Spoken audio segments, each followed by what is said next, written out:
অগ্নুৎপাত। অগ্নুৎপাত শব্দটির সন্ধি বিচ্ছেদ করলে দাঁড়ায় অগ্নির উৎপাত। সাধারণত অগ্নুৎপাত বলতে আমরা বুঝি আগ্নেয়গিরির জ্বালামুখ দিয়ে বেরিয়ে আসা লাভার স্রোত। ধরিত্রী মাতা যখন তার বুকের ভেতর জমিয়ে রাখা লাভার স্রোত উগরে দেন আগ্নেয়গিরির জ্বালামুখ দিয়ে, তখন তাকে বলে অগ্নুৎপাত। প্রকৃতির সুন্দর ভয়ঙ্কর লীলা, কিন্তু সময়ভেদে তা সহজাত প্রাকৃতিক দুর্যোগ। কিন্তু আমাদের চারপাশে এখন চলছে যে দুর্যোগ, আর তাতে ইন্ধন যোগাচ্ছে যে অগ্নির উৎপাত, তার শেষ কোথায়? প্রতিদিন পত্রিকার পাতা খুললেই চোখে পড়ে আগুনে ঝলসে যাওয়া অসংখ্য যন্ত্রণাকাতর মুখ। কি তাদের অপরাধ? আড়াল থেকে এই কাণ্ড ঘটাচ্ছে যারা, তারা কি আদৌ কোনো দলের, কোনো রাজনীতির? তারা কি মানুষ? বন্ধুরা, কতদিন চলবে মানুষের উপর, মানবতার উপর এই সম্পাত? এই প্রশ্ন নিয়েই আমাদের আজকের অয়ের গল্পের পর্ব, অগ্নুৎপাত।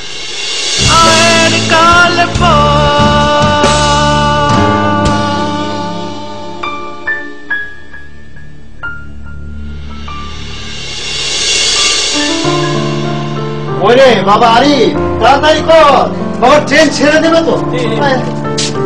আচ্ছা, ওই রাসেলের ঠিকানা, ফোন নাম্বার এসব নিয়েছিস তো? হ্যাঁ, সব নিয়েছি। আচ্ছা, তারপরে সানোয়ারের ঠিকানা? হ্যাঁ, সব নিয়েছি, তোমার তো চিনতে পারা লাগবে। হ্যাঁ, কিন্তু সানোয়ারের ফোন তো বন্ধ। আমি স্কুল থেকে ফোন করলাম, ধরলো না, বললো যে বন্ধ। ব্যস্ত মানুষ হয়তো, মিটিং টিটিং কোথাও আছে, তোমার চিনতে পারা লাগবে না, আমি ফোন দিয়ে দিচ্ছি। হ্যাঁ, তাই হবে, তাই হবে। আল্লাহ আল্লাহ করে তোর চাকরিটা হোক, তারপর চল বাবা, চল চল। ভাইজান, এটা নিয়ে যাও। পুষাইতে পুষাইতে তো সন্ধ্যা, দুপুরে খাইয়া নিও। তুই আমার এত করতে গেলে কেন কষ্ট করে? আমি করবো না তো কে করবে শুনি? না, ঠিকই করেছে। আরে ট্রেনের খাবারে কোনো ঠিক ঠিকানা আছে নাকি? শোন, তুই পৌঁছে কিন্তু একটা ফোন দিবি, ঠিক আছে? কেমন করে ফোন দিব? ঘরে কি কোনো ফোন আছে? কত করে কইলাম একটা ফোন কিনো, কে শুনে কার কথা? তোরা খালি ফোন ফোন করিস। শোন, আগের জামানায় যখন ফোন, মোবাইল এসব ছিল না, তখন কি চলে নাই? অবশ্যই চলছে। তুই তাড়াতাড়ি আয়। ভালো থাকিস। ভাইজান শোনো, বাবা কিন্তু ঠিক টেনশন করবে, রাত্রে ঘুমাবে না। তুমি পৌঁছায় সম্পার নাম্বার একটা ফোন দিয়ে জানাই দিও। আচ্ছা শোন, তুই একটু বাবার দিকে খেয়াল রাখিস, কিছু হলে আমার একটু জানিস।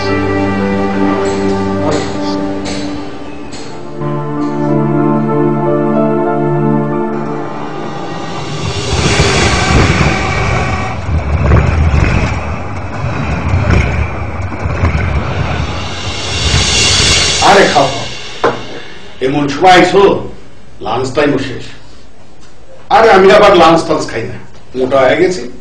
আরে তোমার ভাবি শসা, গাজর, টমেটো এগুলা কেটে টিফিন বক্সে দিয়ে দেয়, আর সারাদিন ভর এগুলা চিবাই। আরে খাও খাও, তোমার বাবা তো আমার প্রথম শিক্ষক, আর শিক্ষকের মর্যাদা জানোই তো, মা বাবার পরেই তাদের স্থান। আর তুমি হইলে আমার সেই শিক্ষকের ছেলে। আরে তোমার ব্যাপারটা একটু আলাদা ভাবে আমি দেখবো। মানে আব্বা আপনার ফোন দিছিল, ফোন বন্ধ পেয়ে খুব টেনশন করতেছিল আর কি। আরে কোন নম্বরে? জি, ওই যে 017523। ও, ওই নাম্বারটা আমি কত শুনতেছি। তুমি এক কাজ করো, এই আমার এই কার্ডটা নাও, এটা নতুন নাম্বারটা আছে। তোমার কাগজপত্র, পাসপোর্ট সব অফিসে রেখে দাও। এই মাসের শেষের দিকে মালয়েশিয়া একটা লট পাচারের কথা আছে, আমি দেখি ওই লটটা তোমাকে ধরায় দিতে পারি কিনা।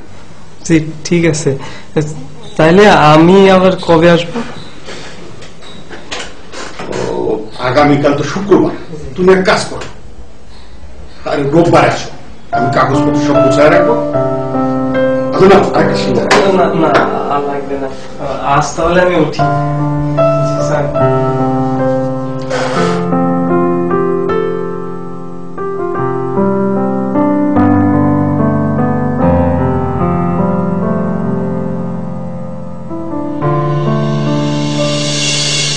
এই হলো আরিফ, গ্রাম থেকে আসা সহজ সরল এক যুবক, সম্প্রতি বিএ পাশ করেছে।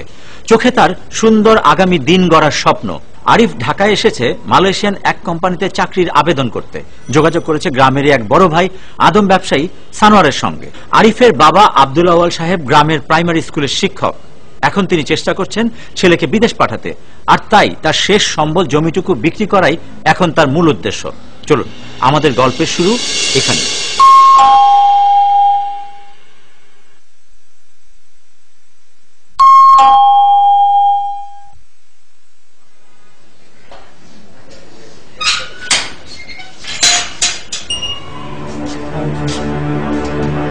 আরে স্যার জি ওই সালামালাইকুম ভাই রাসেল ভাই থাকেন না আমি ওনার কাজিন রাসেল ওয়েট ওই চিল্লা তোর গেস্ট আইছে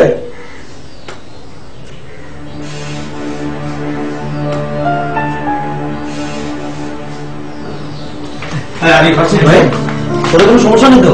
না ভাইজান আপনি ঠিকানা দিয়ে দিচ্ছিলেন। সরি ভাই, তোরা আনতে যেতে পারিনি, কিছু মনে করিস না। না ওই আব্বা একটু ফোন দিতে দিচ্ছে। আচ্ছা চাচা আমি ফোন দিই, ভাই।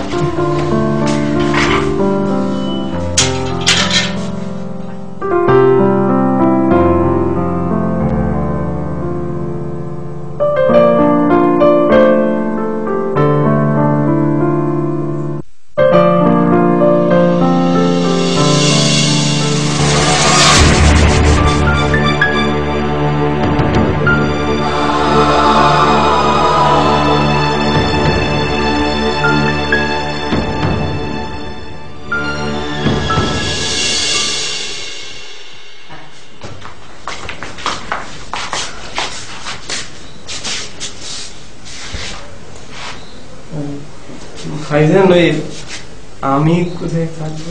তুই ব্যাগ নিয়ে দাঁড়াচ্ছিস, ব্যাগ রাখ, এইখানেই থাকবি, এটাই আমার রুম। দুই মিলে একটা রাইডে যাবো, কি বলিস? আচ্ছা শোন, তুই দূর থেকে আসছিস, আগে গোসল কর, আমি বাড়ি থেকে খাবার নিয়ে আসি। বাইরে থেকে কেন, বাসায় রান্ধো না? বুয়া ছিল একটা, এদের উৎপাদে পালাইছে, এখন বাড়ির থেকে কিনে খাইতে হয়। আচ্ছা ভাইজান, হ্যাঁ কথা বলি।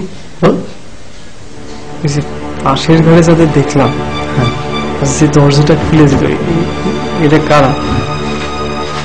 সুমন ভাই, এলাকার অনেক বড় টেরর, নিজের বড় বাড়ি আছে, বাড়িতে থাকে না, এখানেও থাকে না, এগুলো তার আড্ডার জায়গা। আচ্ছা শোন, ওই তুই এদের সাথে বেশি একটা কথা বলার দরকার নেই, মিশাতে হবে। হ্যাঁ তুই তোর মধ্যে থাক, আর এখন যা গোসল কর, আমি খাবার নিয়ে আসি।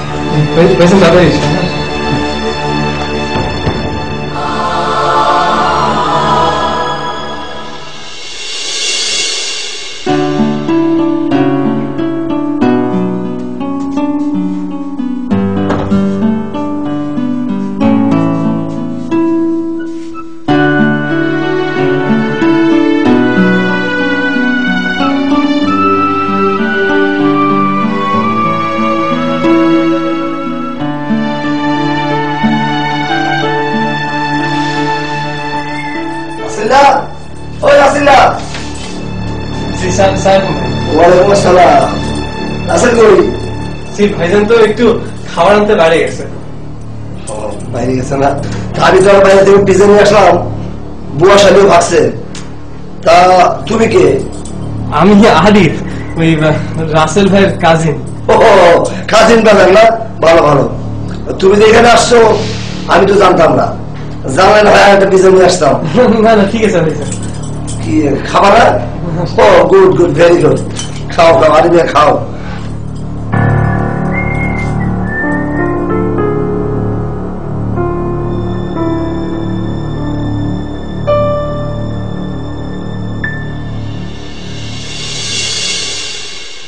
চাচাতো ভাই রাসেলের সূত্র ধরেই আরামবাগে একটি মেসে ওঠে আরিফ। শহরের ছেলেদের দৈনন্দিন জীবনযাত্রার চমক ধাঁধা লাগায় আরিফের চোখে। চাকরি না করেও তাদের আয়েশি জীবনযাপন অবাক করে আরিফকে। কি আলাদিনের চেরাগ আছে তাদের হাতে, যা আরিফের কাছে নেই? চলুন দেখা যাক। ভাইজান, হ্যাঁ এই মাস্টার্সের মেলা পড়া, তাই না ভাইজান? মাস্টার্সে পড়তে গেলে পড়া তো একটু বেশি লাগবেই, কিন্তু এটা মাস্টার্সে পড়া না, স্টুডেন্টদের জন্য হোমওয়ার্ক রেডি করছি। তো হ্যাঁ আরিফ, আমাকে কয়েকদিনের জন্য ঢাকার বাইরে যেতে হবে। ঢাকার বাইরে যাবেন? কোথায় যাবেন? একটা বিদেশি গ্রুপের সাথে ইন্টারপ্রেটারের কাজ পেয়েছি, বরিশালে যেতে হবে। ওরা ইন্টারভিউ করবে, আমাকে দুভাষীর কাজ করতে হবে। পেমেন্ট ভালো করবে, তাই না করতে পারলাম না। আপনি বাইরে যাবেন তো সানোয়ার ভাইছে বলে আর এক সপ্তাহ ঢাকায় থাকা লাগবে। আপনি থাকবেন না? আমি একা একা? আরে বোকা, তুই কি বাচ্চা নাকি? আচ্ছা শোন, এখানে একটা হোটেলে বলে রেখেছি, তোকে সকালের নাস্তা আর দুপুরের খাবার দিয়ে যাবে, আর রাতের জন্য দুটা ভাত ফুটিয়ে নিতে পারবি না? কি যে বলো ভাইছেন, কেন পারবো না?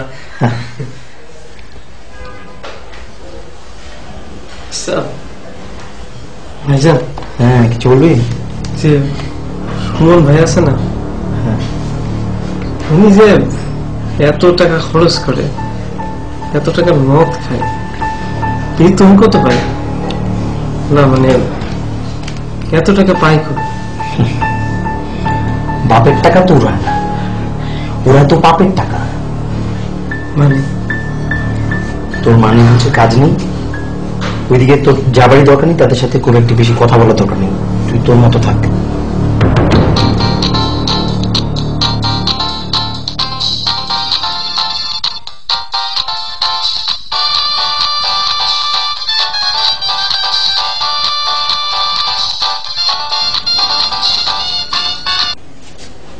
হ্যালো, তুমি কি কত কেন আমি আবার কি করলাম? সে কোন বিকালে ফোন করে বললাম রাসেল ভাইয়ের বাসায় যেতেছ, তোমার কোনো খবরই নাই। আর এইদিকে আমি না 2 বার এসে ঘুরে গেল। চাচা জানে বুঝি টেনশন হয় না? আর ঢাকায় যা কখন পৌঁছাইছো সেটাও তো জানাইলা না। শুধু কি চাচা জান করে, আর কেউ করে না? ইস, আমার বুঝি খবর নয় কেউ? মাফ করে দাও, ঘুমাই পড়ছিলাম শোনা দেখি। আমি ঠিক মতো পৌঁছাইছি, কোনো সমস্যা নেই। সানোয়ার ভাই কালকে আরেকবার দেখা করতে কইছে। ও আচ্ছা, আর শুনো, এই লোকটা একবার যাওয়ার সম্ভাবনা আছে, দেখি কি হয়। তুমি চলে গেলে আমাকে ভুলে যাবা, তাই না? ও মানে কইছে? এই আমার ফোনের কাজ শেষ হয়ে যেতেছে, তুমি কালকে ফোন দিও। আচ্ছা রাখি। হ্যালো,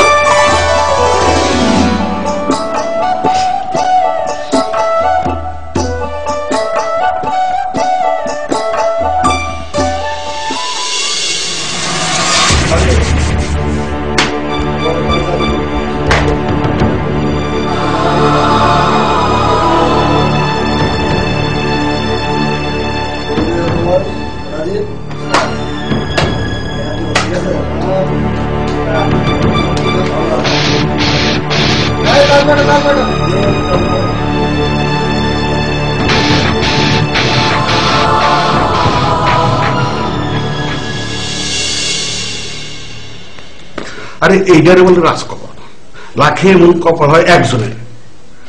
আমি যে র্যালি পাঠাই শ্রমিক 5 পাস 8 পাস, ওরা আমার কাছে চাইছে রেকর্ড কিপার সুপারভাইজার। আজ সকালবেলায় তোমার কাগজটা পাঠাই দিলাম, ইমেল আইছিল, বেতনে 1,50,000 টাকা, আর আরাম আইসে থাইকা খাইয়াও 70,000 টাকা দেশে পাঠাইতে পারবা। সানোয়ার ভাই, আমি যে আপনার কি বলে ধন্যবাদ জানাবো, বাবা শুনলে অনেক খুশি হবে। কিন্তু সানোয়ার ভাই, ভিসা আর টিকিটে কত খরচ পড়বে? আরে তুমি হলে আমার স্যারের ছেলে, অন্য কেউ হইলে 1,20,000 টাকা 1 পয়সা কম লেতাম না। তোমার জন্য স্পেশাল ডিসকাউন্ট 60,000 টাকা। কিন্তু ছোট ভাই, টাকাটা কিন্তু এই সপ্তাহের মধ্যে দিতে হইব।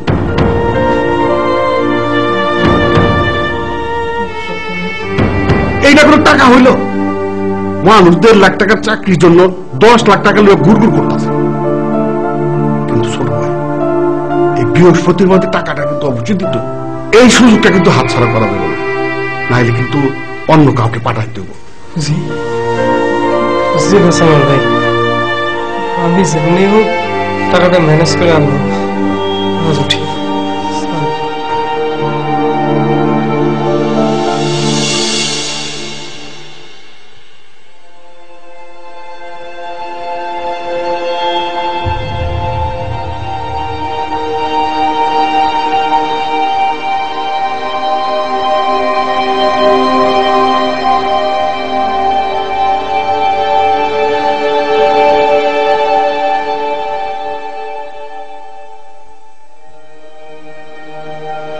আল্লাহ আল্লাহ করে তোর চাকরিটা হোক বাবা, চল চল।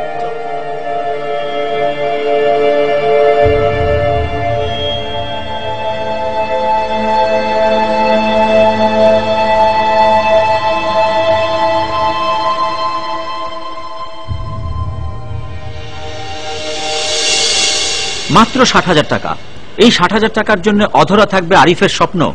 চোখের সামনে ভেসে ওঠে বাবার দারিদ্র ক্লিষ্ট মুখ এবং প্রিয়তমা শম্পার আকুতি ভরা চোখ। সচ্ছলতা না এলে কিভাবে দাঁড়াবে শম্পার বাবার সামনে আরিফ? কিভাবে চাইবে শম্পার হাত? দুশ্চিন্তায় কাতর হয়ে ওঠে আরিফ।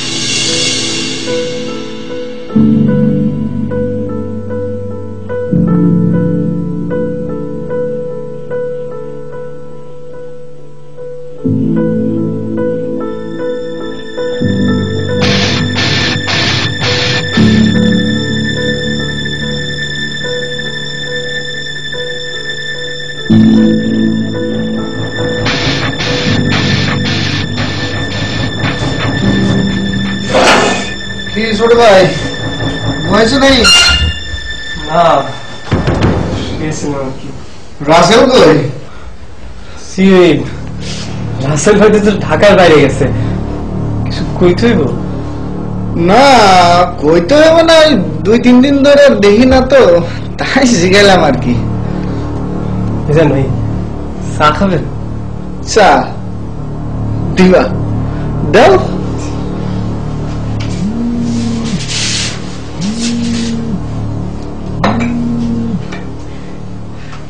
সালামালাইকুম ভাই। জি ভাই, জি জি জি জি ভাই, কিন্তু ভাই অ্যাডভান্স তো ভাই নেওয়া হয়ে গেছে ভাই। না ভাই আপনি কোনো টেনশন করেন না ভাই, আমি ব্যাপারটা দেখতেছি ভাই। জি জি জি জি জি, সালাম আলাইকুম। সালাম আলাইকুম। সালাম আলাইকুম। জি জি জি। বুঝলেন চা ভাইজান, কোনো অসুবিধা ভাইজান? না তেমন কোনো অসুবিধা না, মানে একটা কাজের অ্যাডভান্স নিয়েছি তো, আমাকে একটা টিম মেম্বার হঠাৎ করে অসুস্থ হয়ে গেছে, তাই আর কি মানে একটু সমস্যা। ভাইজান যদি কিছু মনে না করেন, মানে আমি কি আপনার কোনো সাহায্য করতে পারি? সাহায্য? তুমি তা তো করতেই পারো। তোমার বিদেশ যাওয়ার কাগজপত্র সব রেডি না? জি মানে মোটামুটি সবই রেডি। তা যাওয়া কবে? ওই এই মাসে শেষেই যাব। ওই ভিসা প্রসেসিং আর এই টিকিটের জন্য একটু টাকা লাগবে, তো ওই জন্য একটু মানে ওইটা হয়ে গেলে এই মাসে শেষেই চলে যাবো। Visa processing? তো ভিসা প্রসেসিং এ লাগবে কত? মানে 60,000 টাকা। 60,000 টাকা? টাকা জোগাড় করার উপায় আমি তোমাদের বলতে পারি, কিন্তু আমার একটা কাজ করতে হবে। জি কি কাজ ভাই? আমি আমি আমি আমি সব কাজই করবো, আপনি যেটা বলেন সেটাই করবো ভাই।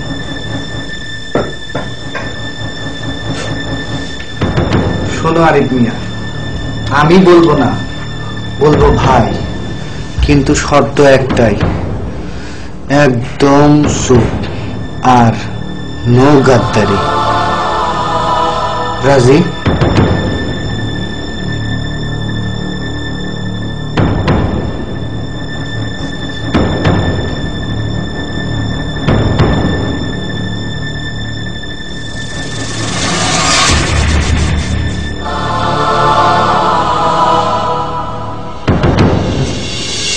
শোনো, এখন যে জায়গায় যাইতেছি তুমি কোনো কথা বলবো না, চুপচাপ দাঁড়া থাকবা, যা কিছু বলার আমি বলবো। উনি কিন্তু অনেক পাওয়ারফুল লোক, মনে থাকবো, কোনো শব্দ বলবো না।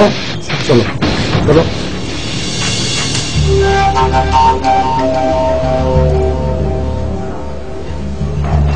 বস বলো।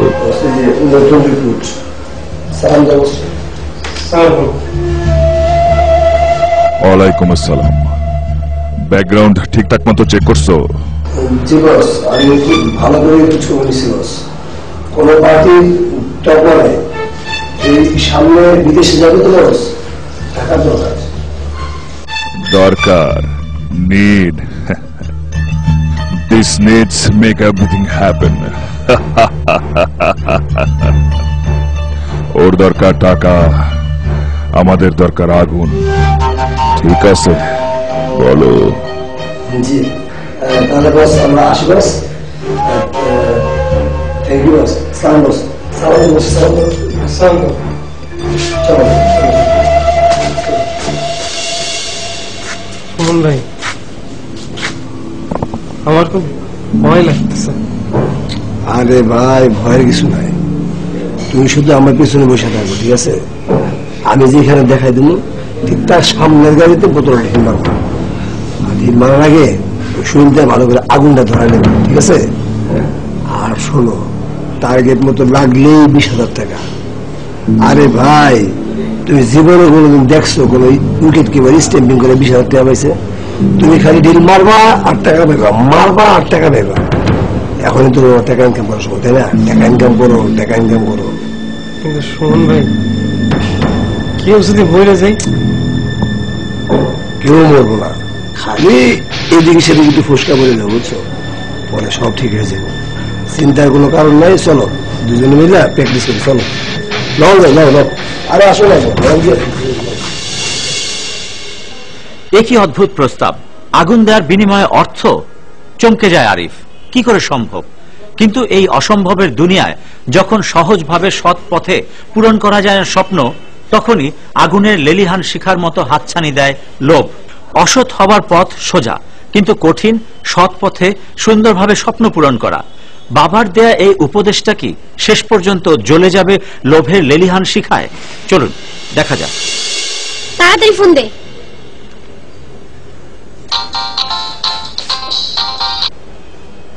হ্যালো। কেমন মানুষ তুমি? কেন? তোমার না বললাম আমার মোবাইলে কার্ড নাই, একটু ফোন দিতে পারলো না? না মানে সারাদিন দৌড়াদৌড়ির মাঝে ছিলাম তো। আর আমি না যাই কতক্ষণ ধরে বসে রয়েছে। এই নাও কথা বলো আমিনার সাথে। হ্যালো ভাইজান, কেমন আছো তুমি? ভালো রে, তোরা ভালো আছিস? বাবা তো টেনশনে অস্থির। আচ্ছা ভাইজান, সানোয়ার ভাইয়ের সাথে দেখা হয়েছে? সানোয়ার ভাইয়ের সাথে কথা হয়েছে। এই মাসের শেষে একটা লট আছে, যাওয়ার সম্ভাবনা আছে। চাকরিও পেয়ে গেছি, বেতনও ভালো। কও কি ভাইজান? আলহামদুলিল্লাহ। কিন্তু টাকা? শোন, তুই বাবারে কিছু করিস না, খামাখা টেনশন করে শরীর খারাপ করবো। আর তুইও টেনশন করিস না, আমি দেখি এখান থেকে কেমন কি ব্যবস্থা করা যায়। তুমি এগুলো কি কও ভাইজান? এত টাকা টাকা তোমার কে দিব? তুমি এক কাজ করো, গ্রামে আইসা বাবার সাথে বুদ্ধি করে একটা কিছু করো। কি করবো? বাবা আরো টাকা জোগাড় করতে না পারলে মন খারাপ করবে। আর শোন, তুই আগে থেকে বাবার কিছু করিস না, তার মধ্যে অবরোধ কেমনে আসবো? দেখি আমি এখান থেকে কোনো ব্যবস্থা করতে পারি কিনা। আর শোন, আমি পরে তোরে ফোনে জানাবো না, এখন রাখি। আচ্ছা ভাইজান।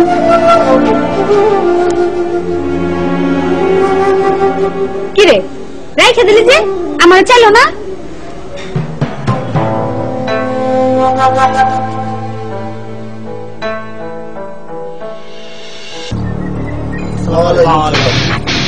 ভালো আছো না? সব ঠিকঠাক আছে না? শামিম ভাই, কি অবস্থা দেখি?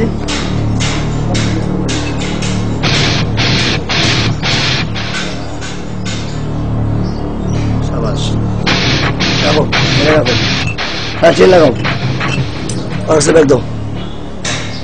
শোনো, যখন জিনিস মারবা, মারার পরে 1 সেকেন্ডও জায়গা থাকুন যাবে না, ঠিক আছে? 1 সেকেন্ডের মধ্যে বলান, একদম উধাও হয়ে যাবে, ঠিক আছে? আর শোনো, মারার আগে গামছা ঠিক মতো সবার মুখে পেঁচা নিবা, যেন মুখ দেখা না যায়। মন থাকবো? আর একটা বিষয় শুনে রাখো, ইন কেস যদি তোমরা কেউ ধরা খায়া যাও, খবরদার কেউ কারো নাম কিন্তু মুখে নিবে না, ঠিক আছে? তোমাকে চিন্তার কিছু নাই, উপর লেভেলে আমার লোক আছে। তোমরা যদি ধরা খেয়ে যাও, আমরা সারা আনো, ঠিক আছে? So no tension. মন থাকবো তো? হ্যাঁ, আর শোনো, এখান থেকে যেন আমার আম্মু আলাদা আলাদা নামবো, একসাথে জট বেঁধে সবাই নামবো না, ঠিক আছে? মহল্লার লোকজন কিন্তু চোখ কান খোলা রাখছে, বুঝছো? আমরাও যা কিছু করতে হবে একটু সাবধানে করতে হবে। মনে থাকবে? ঠিক আছে।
স্বপ্ন দেখলাম যে আমার আরিফ খুব বিপদে পড়ে গেছে। ওর চারদিক দিয়ে আগুন জ্বলছে, আর দাও দাও করে আগুন জ্বলতেছে, দাও দাও করে আগুন জ্বলতেছে। আরিফ চিৎকার করতেছে, আগুন জ্বলতেছে, চিৎকার করতেছে। আমার আরিফ চিৎকার করতেছে, আগুনের মধ্যে পড়ে চিৎকার করতেছে। আমার আরিফ নিশ্চয় ভয়ঙ্কর কোন বিপদের মধ্যে আছে, কোন ভয়ঙ্কর বিপদের মধ্যে আছে। মা আগুন, আরিফ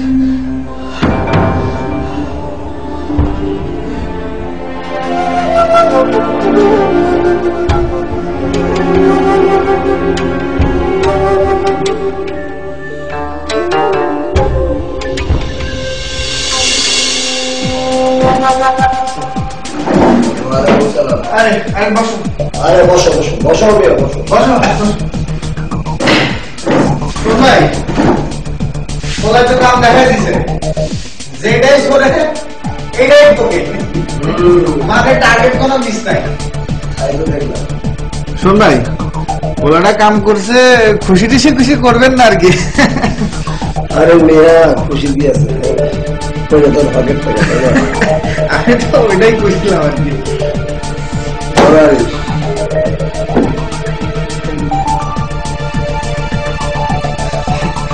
ভাই আপনি যে আমার কি উপকারটা করলেন ভাই, থ্যাংক ইউ ভাই। আরে মিয়া থ্যাংকস কি আছে, তোমার টাকা, তোমার হকের টাকা, কাম করছো পাইছো, আর কাম করবা আরো কেন, বুঝছো?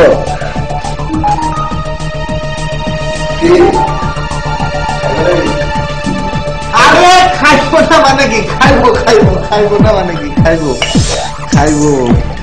আরে আরে একটু না, না খাইলে কাম করুন না। আমি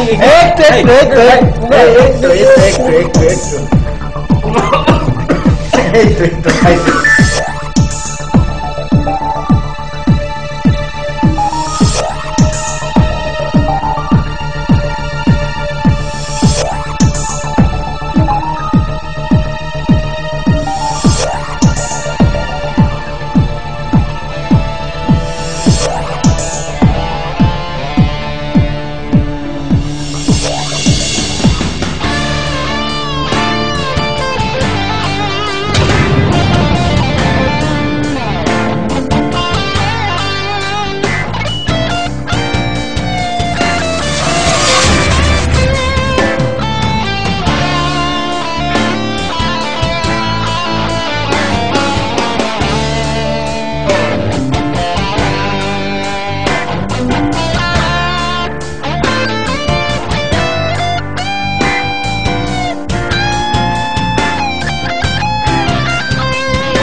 হত্যা করে।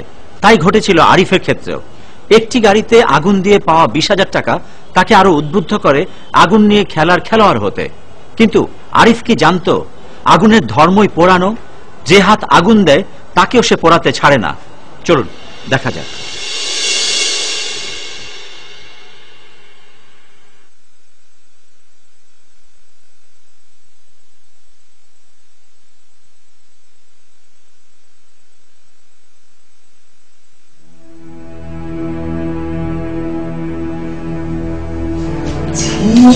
আরিফ ভক্ত হইলেন সামান্য কটা টাকা জন্য এতটা নিচে নাম তুই সুমন্তের সাথে হাত মিলালি। আমি তো একটা দিচ্ছিলাম না, তুই শোন, আমি সৎ পথে উপার্জন করি, আমার কাছে অসৎ উপার্জনের কোনো নাম নেই। তুই হাজি বাসা ছেড়ে চলে যাবি, ফিরে ফিরে সে তোর চেহারা দেখি। ভাইজান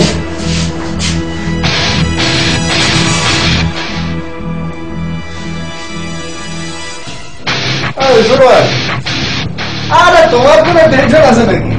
তোমার থাকা তো হোক নাকি? আরে তুমি থাকবে আমার সাথে সুমনের রুমে। এখন চলো, বিকালে একটা ইম্পর্টেন্ট অপারেশন আছে। রাজীব ভাই, আমি ওই গাবতলির অপারেশনটা করতে পারবো না। আমি আর এইসব কাজ করতে চাই না। আমার ভুল হয়ে গেছে ভাই, আমার মাফ করে দাও।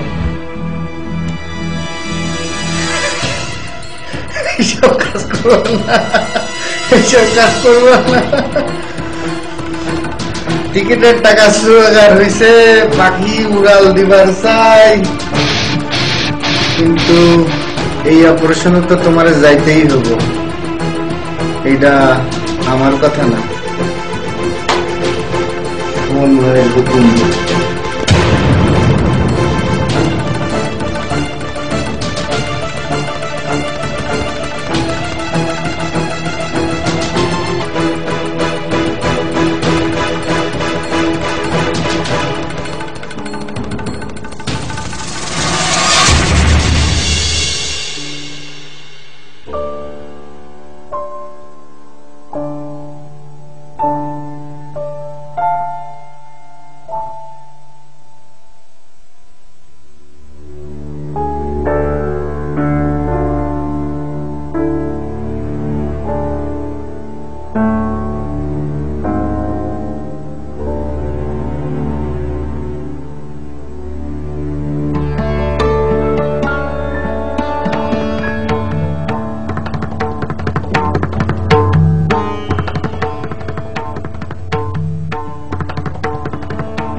হ্যালো হ্যালো, মিস্টার আরিফ বলছেন? জি জি বলছি। আপনার বাবার নাম কি আবুল আওয়াল? জি। আপনাকে একটু হসপিটাল আসতে হবে। কেন কেন কি হয়েছে? এই আপনার বাবা এই গাবতলীতে সন্ত্রাসীদের পেট্রোল বোমার হামলায় আগুনে পড়ে গেছেন। কি? কখন? এই তো আজ সন্ধ্যাবেলা। আপনি তাড়াতাড়ি এই ঢাকা মেডিকেল কলেজ হাসপাতালে পার্টি রুটে চলে আসুন। জি জি জি জি আমি আসতেছি। জি।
তোমার টাকা লাগবে শুই না মাতাব্বর চাচার কাছে বাড়ির কাগজপত্র বন্ধক দিয়া টাকা নিয়ে আসতেছিলাম আমরা গাবতুলি পৌঁছাইতে একটা মুখ বান্ধা পুলাইয়া গাড়িতে কি জানি আগুন লাগাই দিল বাবা কোন রকম আমার জানালা দিয়া বাইরে পালাই দিল কিন্তু নিজে বাইরে তো না পাই আমার বাবা পুরে যাই হয়ে গেছে ভাই বাবা পুরে যাই হয়ে গেছে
ছেলের স্বপ্ন পূরণের জন্য নিজের শেষ সম্বল জমিটুকু বিক্রি করে অবরোধের মধ্যে জীবনের ঝুঁকি নিয়ে ঢাকা আসছিলেন আউয়াল সাহেব কিন্তু প্রকৃতির কি নির্মম পরিহাস ছেলের ছুড়ে দেয়া আগুনেই ঝলসে গেল তার সমস্ত শরীর আর স্বপ্ন যারা আরিফের মতো সামান্য টাকার বিনিময়ে এই আগুন নিয়ে খেলছেন তাদের জন্য বলছি আগুন কেবল ধ্বংসই করে গড়ে না কিছুই যারা পুড়েছে তারা আমাদেরই পরিবার নিজের মানুষকে মেরে এই পৃথিবীতে কে জয়ী হয়েছে কবে আসুন বন্ধ করি এই অগ্নির উৎপাত বন্ধুরা আজ অবধি আবার দেখা হবে অয়ের গল্পে নতুন কোনো গল্প নিয়ে বাংলা ভিশনে সে পর্যন্ত ভালো থাকুন সুস্থ থাকুন